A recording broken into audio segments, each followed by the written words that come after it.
자, 고개 드시고 반갑습니다. 점점 빠지고 있어요, 여러분들. 그래서 양도숙세를 그래서 미리 7월 달에 한 것도 있지만, 여러분들 힘을 내셔야 됩니다. 15페이지, 문제집은 여러분 39페이지부터 볼 차례죠? 문제집 39페이지. 조세총은 국세 및 지방세 우선권 원칙과 예외, 요거 시험에 틈틈이 출제가 돼요. 그래서 별표시 일단 여러분들이 두 개를 해놓고, 올해는 좀 최근에 뜸했기 때문에 별표시 두 개를 해놓고, 문제집, 자, 39페이지 펴놓고, 우리 보충자료, 우리 요약집을 보도록 하겠습니다. 요약집 15페이지에 10번 테마 먼저 보고, 훑어보고, 또 우리 공부했던 거 빠르게 한번 다시 복습해보고, 문제를 풀어봅니다. 요약집 15페이지 보면 10번 테마죠. 국세 및 지방세 우선권인데, 일단 별표시 두 개를 하시고 봅니다. 채무자가 세금을 체납자가 있어요. 자, 근데 체납자의 재산이 공매나 경매에 넘어가요. 그랬을 때 매각대금에서 담보가 없이도 국세나 지방세 같은 조세 채권이 우선해서 가져갑니다. 그래서 이게 이제 국세 지방세 우선의 원칙인데 예외가 또 있죠. 그래서 먼저 1번에 보니까 국세 및 지방세 우선권, 그래서 동그라미 1번에 국세 지방세 가산금 체납처분비는 다른 공과금 기타 채권에 우선해서 징수한다 그랬습니다. 지금 순서를 보니까 체납처분비가 1등이고 2등이 국세나 지방세예요. 동순이죠. 그 다음에 이제 3등이 가산금, 이런 순서로 정해집니다. 요거 징수 순서 알고 있는지 종합문제 속에서 최근에 한번 물어본 적이 있고요. 옛날에는 체납처분비가 1등이고 2등이 가산금, 3등이 지방세였는데 지금은 이렇게 되어 있습니다. 체납처분비 1등이고 2등 국세나 지방세. 국세라고 해서 지방세보다 우선하는 거 아니고 순위 같습니다. 그리고 가산금, 이런 순서로요. 그 다음에 동그라미 2번에 보니까 조세들 상호간에 어떤 게 우선하느냐 그러면 담보자본원 조세가 1등입니다. 담보된 조세. 그 다음에 2등이 압류한 조세고 3등이 달라고 교부 청구한 조세 순서로 정해집니다. 자, 어떤 게 집행하기가 쉬운지를 생각하시면 돼요. 담보된 조세가 1등이겠죠.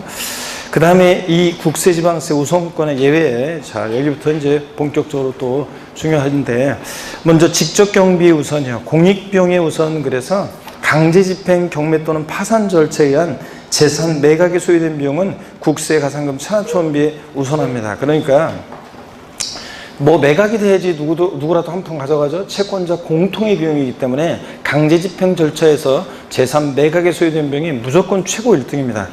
그 다음에 동그라미 2번에 보니까 먼저 선집행, 집행 치고 들어간 지방세나 공과금에 붙어있는 가산금이나 체납처분비가 일반 국세보다 우선하는데, 주의를 보니까 이 규정은 지방세나 공과금 자체가 국세보다 우선한다는 규정이 아니라 먼저 집행 치고 들어간 지방세나 공과금에 붙어있는 가산금과 체납처분비가 국세보다 우선한다는 규정이고요. 양가로 2번에 보니까 피담보채권의 우선, 동그라미 1번에 법정기일 전에, 그래서 법정기일이 뭐냐면 피담보채권, 저당권이나 질권 등이 담보되는 피담보채권과 조세채권 사이의 우선 여부를 정하는 날인데, 그 법정기일이 박스 안에 나와 있죠. 신고 납부할 때는 법정기일이 신고일이 법정기일이고, 고지서를 통해서 징수할 때는 고지서 발송일을 법정기일로 합니다. 고지서 도달이 아니라 발송일이 법정기일이고, 바꾼다면 고지서 도달일로 바꾸겠죠. 발송일이고. 그 다음에 다시 올라가서 동그라미 1번 보면 이 법정기일 전에 설정된 전세권이나 질권, 저당권이 담보되는 채권이에요. 피담보채권이 국세지방세보다 어떻게 한다? 우선합니다. 근데 다만 얘도 체납처분비보다는 우선할 수 없고요. 지방세의 경우 그래가지고 주택임대차보호법 및 상가건물 임대차법에 따른 대항요건과 임대차 계약 증서상의 확정일자를 갖춘 사실이 증명되는 재산 매각에서 매각대금 중에서 지방세와 가산금을 가로 안에 보면 그 재산에 부과된 지방세나 가산금보다는 우선할 수 없고 제외하고, 징수하는 경우에 징수하는 경우에 다음에다가 여러분이요, 요 말을 좀 추가해 놓으세요. 요 말을 추가하면 되는데, 어떤 거냐면 법정기일 전에 요 말을 좀 거기다 추가하면 정확하게 되는데, 법정기일 전에, 그래서 법정기일 전에 등기 또는 확정일자를 갖춘 임대차 계약 증서상의 보증금에 대해서는 우선하지 못한다. 그래서 법정기일 전에 등기하거나 확정일자를 갖춘 임대차 계약 증서상의 보증금이 더 지방세보다 우선한다 그런 얘기입니다. 물론 당의 재산 자체에 부과된 조세보다는 우선할 수 없지만 법정기일 전에 이 말을 거기다 추가해야 합니다, 여러분들. 그래서 세 번째 줄거기 징수하는 경우에 등기 그 사이에다가 법정기일 전에 등기 또는 확정일자를 갖춘 임대차 계약 증서상의 보증금에 대해서 우선하지 못한다. 이해되십니까, 여러분? 그래서 법정기일 전에 확정일자를 갖춘 임대차 계약 증서상의 보증금이 일반 지방세보다 어떻게 한다? 더 우선한다 그런 얘기입니다. 넘기시면 16페이지 동그라미 2번이요. 시험 문제는 여기서 계속 나왔었죠? 예. 동그라미 2번 요거요. 자, 설정일자에 관계없이 조세채권이 우선하는 경우 여기입니다. 자, 고개 한번 드시고 여러분들 본격적으로 중요한 거 보기 전에 목운동부터 한번 하시고 본격적으로 한번 보겠습니다. 자, 우리 16페이지 계속 이어서 봅니다. 중요한 부분. 여기가 이제 제일 중요한 부분이었어요. 뭐냐면, 동그라미 2번 보면, 맨 꼭대기요. 요약집 16페이지. 설정일자에 관계없이 조세채권이 우선하는 경우. 법정기일 전에 설정됐든 후에 설정됐든 항상 피담보채권보다 조세채권이 우선하는 경우가 있습니다. 그게 뭐냐면, 그 재산에 부과된 지방세나 국세, 이거를 우리가 흔히 당해세라고 그래요. 당해세. 그 재산에 부과된 조세, 당해세. 얘네들은 설정일자 관계없이 항상 이 국세 지방세가 우선합니다. 피담보채권보다. 어떤 게 그 당해세, 그 재산에 부과된 조세냐, 이거 알고 있는지를 계속 물어봤단 말이죠. 자, 재산세예요. 그리고 종합부동산세. 그리고 재산세는 항상 따라다니는 친구 있죠? 특정부동산분, 지역자원시설세. 재산세 부과되는 지방교육세예요. 자, 그리고 자동차세. 자, 상속세, 증여세. 그래서 주로 보니까 보유하는 재산에 부과되는 세금들과 상속 증여받은 재산에 부과되는 상속 증여세예요. 자, 그래서 우리가 재산 보유세, 대표적인 거, 재산세, 친구, 자, 특정부동산분 지역자원시설세, 재산세 부과되는 지방교육세, 자동차세도 참고적으로 자동차 보유에 부과하는 거잖아요. 자, 그리고 종합부동산세, 그리고 상속세, 증여세. 얘네들은 당해세로서 설정일자 관계없이 항상 피담보채권보다 얘네들이 우선합니다. 양가로 3번 소액주택 임차보증금, 양가로 4번 소액상가 임차보증금. 여러분이 중개사법에서 배우는 법령이 정하는 이 소액 임차보증금은 국세지방세보다 우선합니다. 다만 얘네들도 체납소음보다는 우선할 수 없고요. 양가로 5번 임금채권의 우선 변제 소액 임금채권. 그래서요, 최종 3개월분 임금채권은 국세지방세보다 어떻게 한다? 우선합니다. 그래서 근로자가정의 최저 생계를 위한 거니까 월 임금채권이 100만 원씩인데 총 임금채권이 1000만 원이다 그러면 1000만 원 중에서 3개월분 300만 원은 무조건 국세지방세보다 우선하고요. 나머지 기타 임금채권은 이제 따져봐야 돼요. 동그라미 2번 일반 임금채권. 기업권, 질권 또는 저당권에서 담보된 채권을 제외하고는, 즉 그러니까 피담보채권보다는 우선할 수 없어요. 저당권이나 질권 등에 담보되는 피담보채권보다는 일반 채권 우선할 수 없는데, 다만 조세공과금 다른 채권에 우선합니다. 일반 조세보다 우선한데요. 다만 질권 또는 저당권에 담보된 채권에 우선하는 조세공과금에 대해서는 그러하지 않는다. 그러니까 피담보채권보다 우선하는 조세보다는 얘네들도 우선할 수 없대요. 니은번 법정기일 이전에 설정한 전세권 등이 있는 경우에 일반 임금채권도 지방세 가산금에 우선하지만 법정기일 이후에 전세권 등이 설정된 경우에 일반 임금채권도 지방세 가산금에 우선하지 못한다. 알겠네요. 그러니까 결론은 일반 임금채권은요, 피담보채권 따라다녀요. 저당권, 질권이 담보되는 피담보채권보다 우선할 수 없대요. 그러니까 피담보채권이 국세지방세보다 우선하면 얘도 덩달아 바로 뒤따라서 우선하고, 피담보채권이 국세지방세보다 후순이면 덩달아 얘도 후순이다. 그런 얘기입니다. 자, 그래서 결론적으로 거기 저당권 등이 담보되는 채권과 지방세 관계, 그래서요, 오른쪽을 먼저 봅니다. 법정기일 전에 저당권 등이 설정됐다 그러면 1등, 2등, 3등은 딱 정해져 있어요. 매각대금에서 최고 1등은 공익비용 또는 체납초음비가 무조건 1등입니다. 그 다음에 2등이 소액임차보증금, 주택이나 상가 소액임차보증금, 그리고 최종 3개월분 임금채권이 무조건 2위 그룹이고요. 3등이 이제 당의 그 재산에 부과된 조세요. 재산세, 지역자원시설세, 특정부동산분, 자, 재산세, 부가세로서 지방교육세, 종부세 같은 이런 당해세가 3등 딱 정해져 있고요. 그 다음에 이제 4등, 5등, 6등은 따져보는 거예요. 법정기일 전에 저당권 등이 설정됐다? 그럼 피담보채권이 자 4등이고요. 그 다음에 대항력권과 확정일자를 갖춘 법정기일 전에 확정일자를 갖춘 임차보증금, 얘네들이 이제 4등이고, 그 다음에 5등이 기타 임금채권 바로 뒤따라서, 그리고 일반 채권이나 공과금이요. 아니, 저 지방세나 국세 같은 가산금이요. 그 다음에 일반 채권이나 공과금 맨 꼴등이고요. 그럼 오른쪽을 보세요. 왼쪽을 보세요. 법정기일 후에 저당권 등이 설정됐을 때 1등, 2등, 3등 딱 정해져 있죠. 공익비용 또는 체납수원비 1등, 2등이 소액 임차보증금 최종 3개월분 임차권, 3등 당해 그 재산에 부과된 조세들. 그 다음에 이제 4등, 5등, 6등은 법정기일 후에 저당권 등이 설정됐으니까 자 어떤 게 더 우선해요? 지방세 가산금, 조세 채권이 4등이고 그 다음에 피담보 채권 뒤따라서 바로 누가 나와요? 기타 임금 채권 그리고 일반 채권이나 공과금 맨 꼴등입니다, 여러분. 아시겠습니까, 여러분? 자 그러면 문제를 풀어보겠습니다. 문제를 풀어보시면 문제집 39페이지 1번 문제입니다. 1번 문제를 보시면요. 39페이지 1번 문제 별표시 하시고 보겠습니다. 1번 문제 별표시 하시고요. 예. 보니까 역시 보충자료 금방 봤던 15페이지에서 16페이지 참조고요. 다음은 국세 우선권에 대한 설명이다. 이 중 틀린 거. 1번 그 재산에 부과된 국세는 전세권, 질권, 저당권에 담보되는 채권에 우선한다. 그렇죠? 그 재산에 부과된 주세, 당해세들이 피담보 채권보다 우선하고. 2번 국세, 지방세, 가산금, 체납수원비는 다른 공과금 기타 채권에 우선하여 징수한다. 이게 우선의 원칙이죠? 맞고 원칙. 3번 최종 3개월분 임금이나 임금채권이나 최종 3년간의 퇴직금, 재보상금은 저당권에서 담보된 채권보다 어떻게 한다? 우선합니다. 얘네들이. 근로자가 중에 최소 생계를 위한 거니까 2등 얘네들이. 그 다음에 4번 봅니다. 무신고한 소득세 법정기일은 해당 세액의 납세 고지서 도달일이며 신고한 소득에 대한 법정기일은 그 신고일이다 그러는데 원래 법정기일이요. 피담보채권과 저세권세의 우선적을 정하는 이 법정기일 신고 납부할 때는 신고일인데 신고 안 했어요. 그러면 보통징수로 징수할 거 아니에요. 고지서를 통해서. 그럴 때는 납세 고지서 도달일이 아니라 언제라고 그랬어요? 아까 발송일. 고지서 납세 고지서 발송일을 법정기일로 한다고 그랬습니다. 그래서 납세 고지서 도달일이 아니라 발송일입니다. 아까 요약집에 봤던 것을 조금 응용한 지문이죠, 여러분들. 이런 정도의 응용력은 발휘해야 돼요. 그래서 고지서 발송일이지 도달일이 아니다. 그 다음에 2번 문제 참고적으로 여러분이 한번 읽어보시고 참고 법정기일에 관해서 자세하게 나온 문제인데 자세하게 물어볼 가능성이 높지는 않기 때문에 참고적으로 보시고 넘어갑니다. 3번 문제 다음 보시면 다음은 국세기본법상 국세 우선 징수에 대한 설명이다. 이 중 틀린 거랬는데요. 3번 지문만 한번 좀 볼게요. 3번 지문만.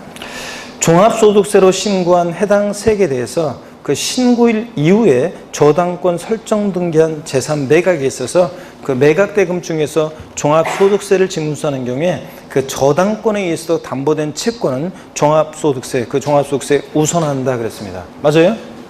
법정기일 이후에 설정됐다는 얘기잖아요. 신고일 이후니까 신고일이 법정기일이잖아요, 여러분. 신고 납부할 때는. 그럼 신고일 이후니까 법정기일 이후에 저당권이 설정됐어요. 그러면 법정기일 이후에 설정됐으니까 피담보 채권은 국세지방세보다 우선할 수 있어요, 없어요? 우선할 수 없잖아요. 법정기일 이후에 설정됐으니까. 자, 그런데 여기 보니까 매각대금 중 종합소득세를 징수할 때 저당권에서 담보된 채권이 피담보 채권이 종합소득세에 우선한대요. 틀렸죠, 여러분? 법정기일 이후에 설정됐으니까 국세지방세보다 피담보 채권이 우선할 수 없다는 얘기잖아요. 없습니다. 우선한다니까 틀렸습니다, 여러분. 3번이 정답이고. 나머지 여러분 읽어보시고 4번 문제 또 한번 보겠습니다. 4번 문제 보시면요. 여기 15페이지 참 좋은데 자, 요약집. 납세무자의 재산에 대해서 국세와 다른 채권의 행사가 양립하면 일반적으로 국세가 우선하지만 다른 채권이 우선하는 경우가 있다. 이에 대한 설명으로 틀린 거 그랬습니다. 1번 지방세 체납수원비는 국세가 상금에 우선한다. 체납수원비는 자, 공익비용 토는 체납수원비는 무조건 1등이었죠? 네, 맞고요. 2번 주택임대차보호법에 의한 우선변제 임차보증금 국세가 상금이 어떻게 한다? 우선합니다. 얘들 2그룹이었잖아, 임차보증금.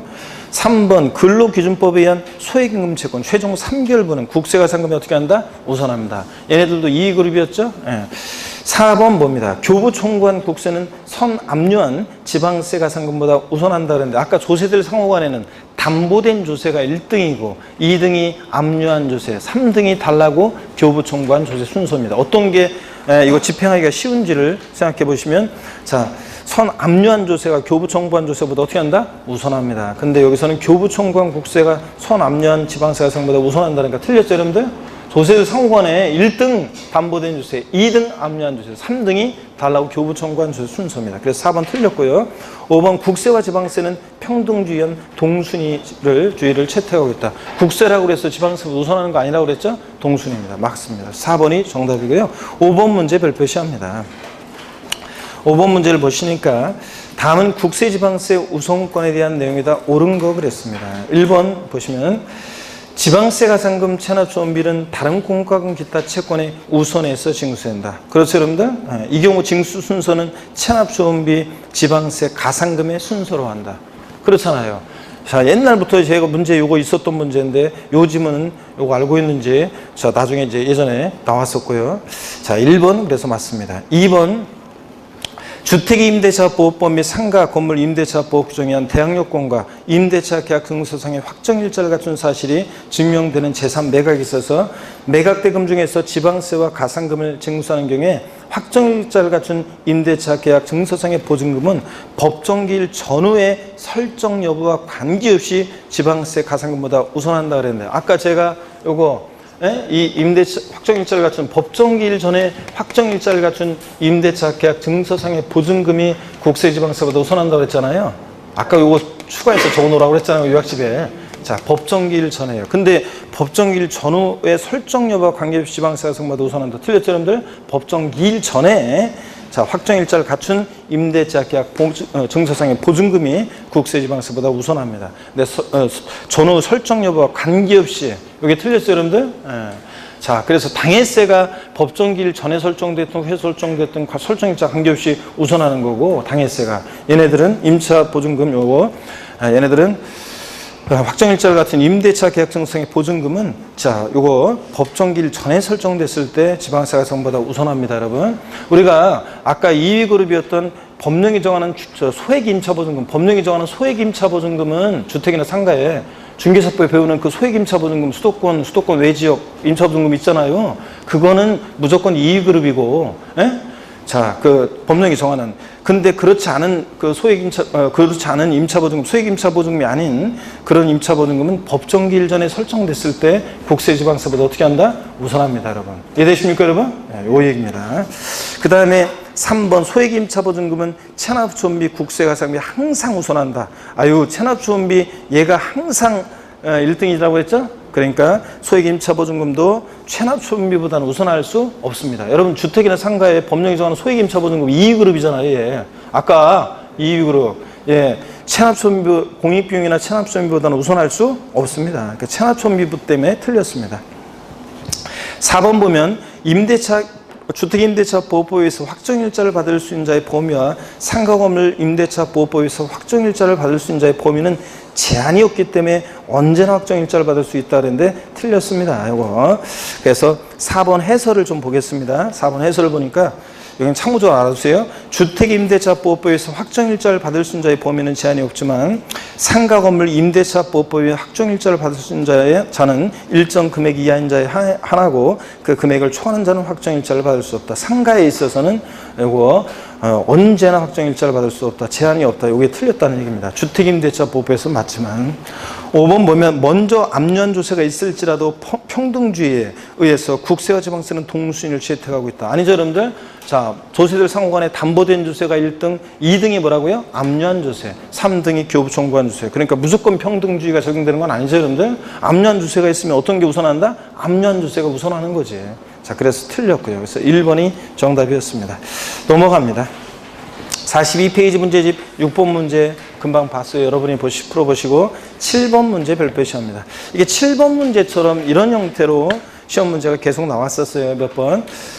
자, 봅니다. 기출문제인데요. 7번 문제 기출문제인데 체납된 조세의 법정기일 전에 채권 담보를 위해서 갑이 저당권 설정 등기한 사실이 부동산 등기부 등본에 증명되는 갑소유 토지 A의 공매대금에 대해서 조세와 피담보 채권이 경합되는 경우에 피담보 채권보다 우선한 조세가 아닌 것은 그랬습니다. 법정기일 전에 저당권이 설정됐어요. 예? 자, 그런데 그 피담보 채권보다 우선하는 조세들이 있는데 그거 아닌 거 그랬습니다. 취득세, 종부세, 특정부동산물 지역자원시설세, 재산세 부과되는 지방교수세. 답 나왔죠, 여러분들? 어떤 겁니까?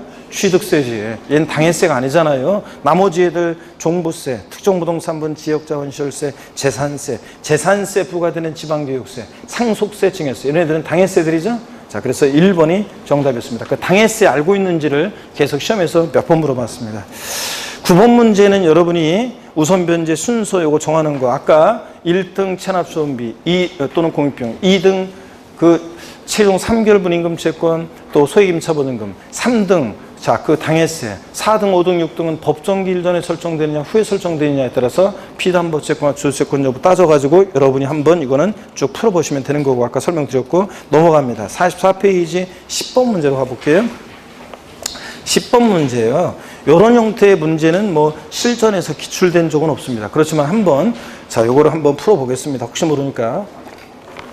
10번 문제 보니까 요약집 역시 15에서 16페이지 참조고, 개인사업자인 갑이 종합소득세를 체납하여 갑소유 주택을 압류하여 공매했다.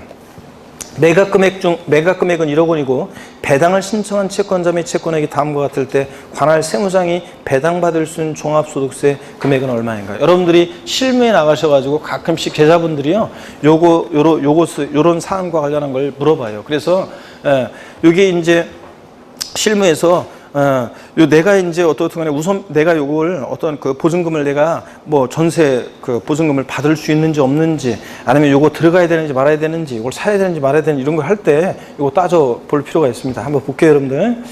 주택임대차보호법에 따라 우선 변제받는 임차인의 임차 보증금 중 일정액이 자 1,000만 원입니다. 임차 보증금이, 우선 변제 임차 보증금이. 그 다음에 종업원 을에 대한 임금채권이 2,400인데 그 중에서 월 임금이 200만 원씩 12개월 해가지고 2,400이네요. 그러니까 최종 3개월분 임금채권을 무조건 2위 그룹인 최종 3개월분 임금채권은 2, 3은 6이니까 얼마? 600만 원. 이거는 무조건 2위 그룹이고, 자, 여기 종합소득세보다 우선합니다. 근데 나머지 임금채권은 따져봐야죠.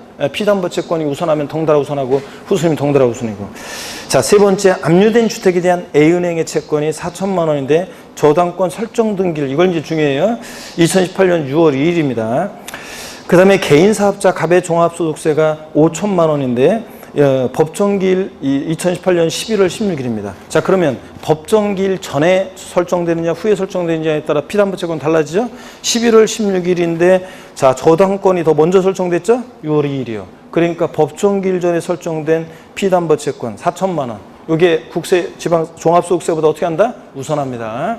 자, 그래서 4천만 원도 우선하고요. 피담보채권도. 또 압류한 주택에 대한 종합부동산세, 압류한 주택에 부과된 재산세, 친구, 지역자원시설세, 특정부동산분, 종부세, 재산세 부과되는 지방교육세, 이런 당해세들은 어떻게 한다고 했어요? 아까 무조건 얘가 3등이잖아요. 자, 그러면 여기 보니까 전부 다 우선하네요. 그렇잖아요. 자, 우선변제 소액임차보증금 1,000만 원도 우선하, 얘 2위 그룹. 자, 그 다음에 최종 3개월분 임금채권뿐만 아니라 법정기일 전에 저당권이 설정됐으니까 피담보채권 바로 뒤따라서 나머지 기타 임금채권도 우선하. 그러니까 2,400만 원 임금채권도 무조건 다 우선하죠, 조세보다. 그 다음에 세 번째로 피담보채권도 법정기일 전에 설정됐으니까 4천만 원 우선하고, 조세보다, 종합소득세보다. 그 다음에 종부세는 당해세니까 무조건 3등이고, 그래서 우선하고. 그러니까 다 우선하네요. 그러면 요거 문제 푸는 방법은, 자, 매각금액 1억 원에서 자, 종합소득세보다 우선하는 것들 다 빼면 되잖아요. 1,000만 원, 2,400, 4천만 원, 1,000만 원 다 합치니까 요거 얼마입니까, 여러분? 전부 다 합치면 이게 8,400만 원 나와요. 자, 그러면 1억에서 8,400 빼니까 종합소득세로 가져갈 수 있는 금액, 남는 금액 얼마예요? 1,600 이렇게 된다는 얘기입니다. 이해되십니까, 여러분? 그래서 어떤 게 우선하느냐 이거 따지는 겁니다. 법정기일 전에 저당권 등이 설정되면 피담보채권도 국세지방세보다 우선하고, 바로 뒤따라서 나머지 임금채권도 우선하고, 이런 것들. 자, 이렇게 해서 이 문제를 풀어보면서 그 순서를 다시 한번 여러분 따져보시고요.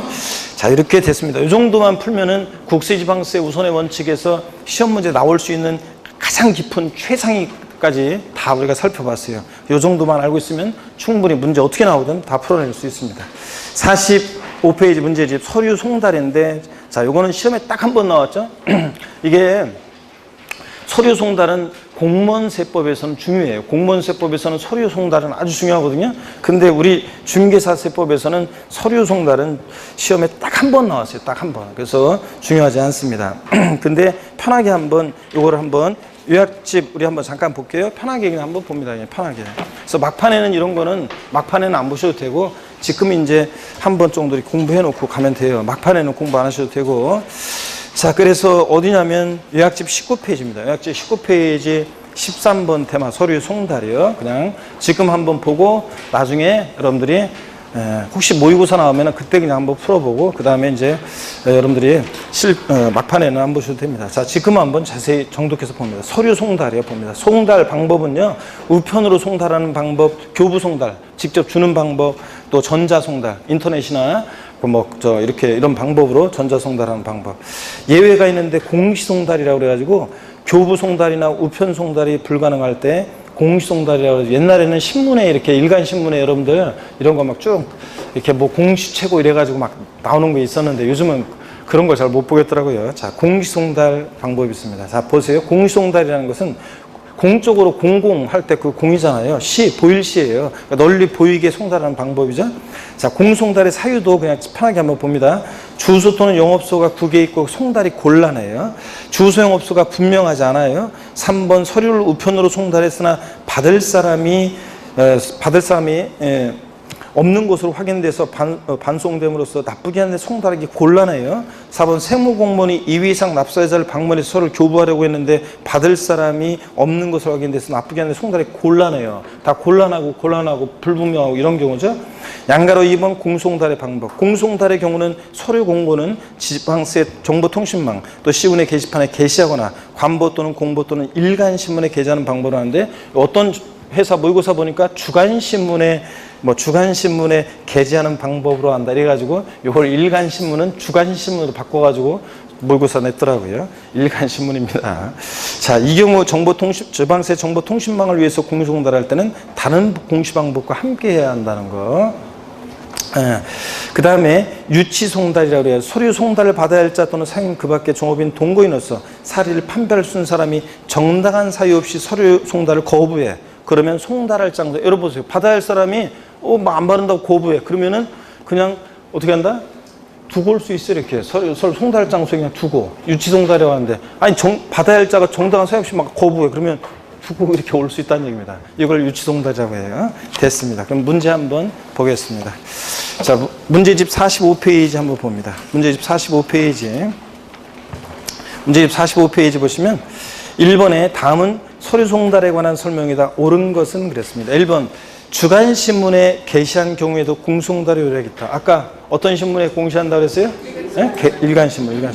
1번 틀렸고 일간신문에 되고. 2번 교부송달의 경우에는 송달을 받아야 할 자가 송달 받기를 거부하지 않으면 송달할 장소가 아닌 다른 장소에서 교부할 수 있다.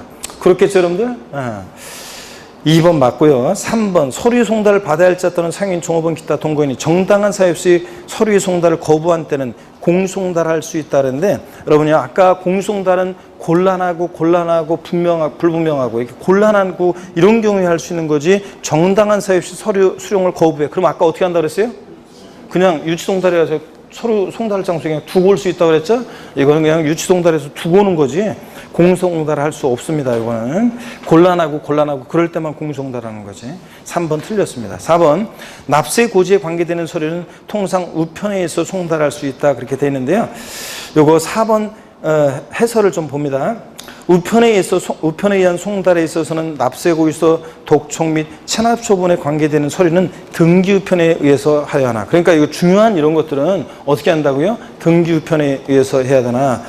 과세기준일과 납부 시기가 정해져서 매년 부과하고자 하는 지방세로서 고유서 한 매당 합계세액이 30만 원 미만인 경우에는 일반 우편에 의해서 송달할 수 있고요. 자, 그런데 아주 중요한 납세고유서 독촉, 체납처분에 관계된 중요한 그런 것은 뭐로 해야 돼? 등기우편으로. 그래서 4번 납세고지에 관계되는 중요한 서류는 통상 우편에 의해서 송달할 수 있다가 아니라 등기우편으로 송달할 수 있고요. 5번 납세 고지와 독촉에 관한 서류는 연대납세의무자 중 그 대표자에게 송달한다 그랬는데 이것도 이 문제를 통해서 한번 알아둡니다. 5번 해설을 보세요.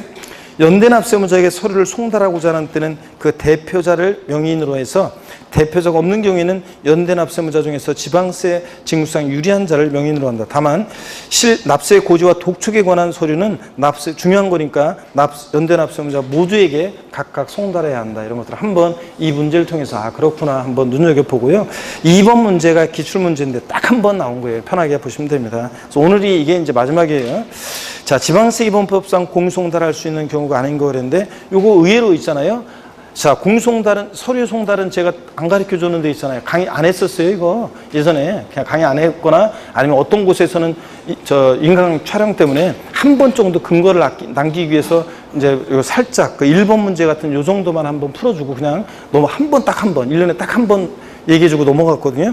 그런데 의외로 있잖아요. 2번 문제를 많이 맞췄어요. 눈치가 있는 분들 한번 보세요. 지방세 기본법상 공송달을 할 수 있는 경우가 아닌 거. 1번, 송달을 받을 자의 주소용업소가 국에 있고 송달이 곤란해요. 송달을 받아야 할 자의 주소용업소가 분명하지 않아요. 3번, 서류를 우편으로 송달했는데 받을 사 없는 거 확인돼서 반송되면서 나쁘게 하는데 송달이 곤란해요. 4번, 서류를 송달할 장소에서 송달을 받아야 정당한 사유 없이 수용을 거부해요. 그 다음에 5번, 세무공무원이 이회상 납세자를 방문해서 서류를 교부라고 했는데 받을 사람이 없는 것으로 확인돼서 나쁘게 하는 송달이 곤란해요. 자, 눈치 있는 분들은 보세요. 그래서 이거를 안 가르쳐 줬는데 어떻게 맞췄냐 그랬더니 하나가 튀더래요. 여기 보세요. 1번부터 1, 2, 3, 5번 이거는 곤란한데 4번만 정당한 사유 수용을 거부해. 뭔가 딱 다르잖아요, 여러분들. 그죠?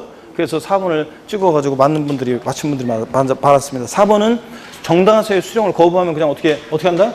거기 장소에 두고 올 수 있습니다. 이걸 유치송달이라고 합니다. 자, 그래서 이렇게 한번 눈치껏 풀어보시면 되고요. 47페이지 구제제도 있죠? 이것도 시험에서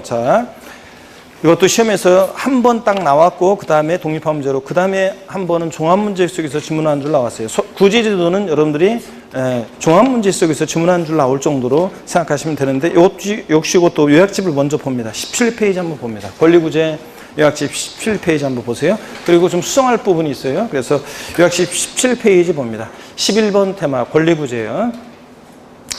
국세의 권리구제 그래가지고 우리가 조세관에서 부당한 처분을 받았다 그럴 때는 우리가 가만히 있으면 안 되겠죠. 정당한 우리가 권리구제를 받아야 되는데 그럴 때 이 권리구제 보면은 거기 이의신청이라는 것도 할 수 있고 심사청구라는 것도 할 수 있고 심판청구라는 것도 할 수 있고 감사원의 심사청구도 할 수 있고 안 되면 행정소송도 제기할 수 있습니다. 근데 여기에 다 청구기간은 부당한 침해가 있으면 안 날로부터 며칠 내요? 90일 내에 다 제기하게 돼 있어요. 전부 다.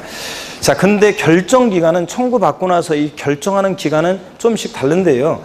국세에서 이의신청은 결정기간이 며칠로 돼 있어요? 30일로 돼 있어요. 근데 지방세 권리구제는 이의신청에 대한 그 결정기간이 30일로 돼 있는데 요걸 들어가면서 제가 이거 눈에 잘 안 보이고 요걸 좀 중요하지 않으니까 제가 신경을 안 써가지고 소리해가지고 요걸 수정을 못 했는데 30일을 며칠로 고치냐면 90일로요. 지방세는 요것도 다 90일이에요. 지방세는 다 그냥 90일이에요. 그래서 제가 60일이 되는 경우도 있긴 있지만 60일 나오면 일단 60일이 되는 경우도 있어요. 자세히 보다 보면 우리가 권리구제에 관해서 기간이 60일이 기간이 나오는 경우도 있긴 있는데 일단은 하여튼 기간에서 여러분이 60일이 나오면 일단 권리구제에서는 틀렸다고 일단 생각하시면 돼요. 일단 확실한 다른 게 없으면 60일 나오면 어떻게 한다? 틀렸다 이렇게 생각하시면 되고 요거 30일인데 자, 90일로 고칩니다, 여러분. 자, 그래서 국세는 이의신청에 대한 결정기간이 30일이에요. 근데 지방세 권리구제는 이의신청 청구기간은 90일인데 결정기간이 이의신청에 대한 결정기간이 며칠이라고요? 90일로 이걸 고쳐놓습니다. 드래그해서 제가 붙여놓다가 이걸 안 바꿨어요, 그냥. 자, 그래서 90일로 고쳐놓고요. 자, 그 다음에 3번 불복 절차의 중요 법령에서요.